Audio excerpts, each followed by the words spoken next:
Who will replace Gavin Newsom as California's governor? Voters will narrow down the packed field of candidates to 2 in June's primary. And there's a chance California could be deciding between 2 Republicans in November. It's why California Democratic Party Chairman Rusty Hicks wrote an open letter to the Democratic candidates asking them to, quote, honestly assess the viability of their candidacy and campaign.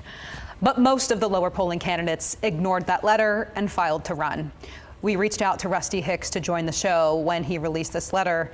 His office said he was unavailable to come on the show. So now I'm joined by 3 political experts: Stephen Viglio, Democratic strategist, Republican strategist Tim Rosales, and elections expert and Political Data Inc.'s Paul Mitchell. Thank you all 3 for being here. Thanks. Thank you. Steve, let's start with you. With the majority of those lower polling candidates ignoring Rusty Hicks, does that mean he's a weak party chairman? Well, you know, look at history. If you look at candidates who would have listened to the party bosses and not run, we would have never had a President Obama, Clinton, or Carter. You know, he has his role. I think it was a little inartful in the way he did it. You might have done it before the convention or done it behind closed doors because he was spurned by almost all the candidates with his request, and it was a little bit of a backlash. Tim, how are Republicans looking at this? Do they have the popcorn out, or what's going on? Well, I think you've got 2 Republican candidates right now that are kind of sitting in catbird seats, you know, looking at the rest of the field. And so they're kind of proceeding as normal. I think Republicans also look at the opportunity of a potential top 2 Republican, you know, gubernatorial face-off in November. Is that super likely? Probably not super likely, but the possibility is there. And I think the other thing is that both Democrats and Republicans are looking at this open primary system, and those who supported it may be having some buyer's remorse and saying maybe we should go back to the old way of, you know, Republican primary, Democratic primary, and dueling it out in November. Yeah, Ian Calderon, one of the lower polling candidates who dropped out, did say exactly that. Maybe we need to reassess it. Yeah. I mean, Paul, you have this simulator that everyone's like refreshing every day now at this point. Just looking at the data and the numbers, I mean, what are the actual chances that a Republican, you know, that Californians would have to choose between 2 Republicans as their governor? Well, right now, using the more complex modeling and everything like that, it looks like about 25%. But really the way to think about it, kind of just for a layperson, is that there are 40% of the votes that usually go to Republicans and 60% of the votes that usually go to Democrats. We've seen several polls in which the Republicans are kind of tied a little bit. So if they tie and each of them gets 20%, will one of those Democrats make it into that first or second spot? Will either of them get over 20%? We have not seen one Democrat in any poll get over 20% yet. And so the challenge is we could have a situation where those 2 Democrats, you know, or the 2 Republicans make the runoff.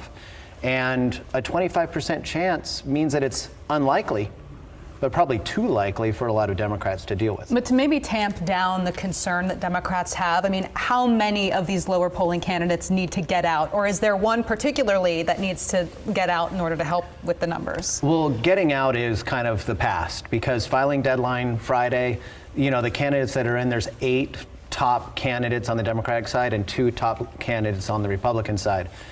The candidates could still say, I'm going to drop out. But it's kind of like Hotel California. You can check out, but you can never leave because your name is still going to be on the ballot. And believe it or not, people will still vote for people who say they've dropped out.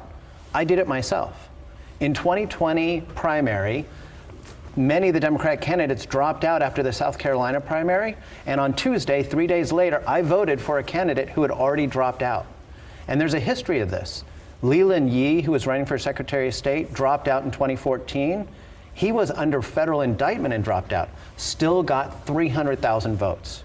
So there still is a concern for Democrats that even if one of these, you know, Democrats drops out, they're still going to get votes and still pull away from Democrats' chances of making the runoff. And with still a lot of candidates in the race, Governor Gavin Newsom this week actually did step up and say that he may get involved in the next couple of months if he has to. I mean, Steve, does that help or hurt this race?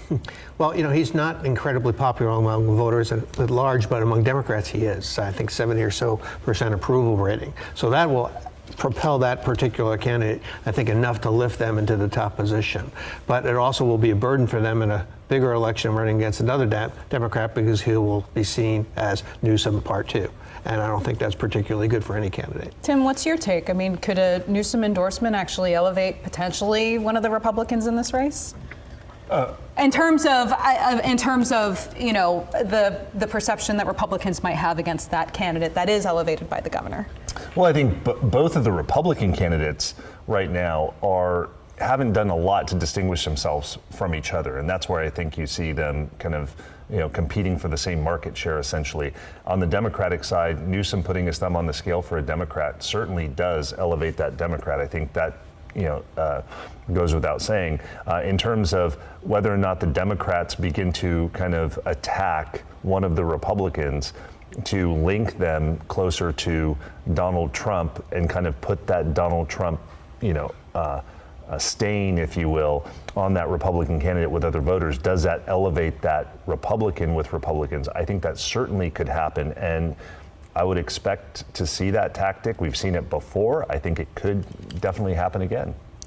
And just to put a bow on this, I mean, the top two system, you mentioned it earlier, but Paul, do you see this as maybe going away? Is this a conversation starter at this point? Getting rid of the top two, I think that if we did have a situation where Democrats were locked out, absolutely, I think you'd see a ballot measure to remove the top two system, and that would probably pass. But it's still unlikely that that will happen. And if we have a status quo election, I don't think there's going to be the money or voter sentiment to get rid of the top two yet. All right, Steve, Tim, Paul, we so appreciate your time and your insight. Thank you. Thank you. Thank you. Thank you.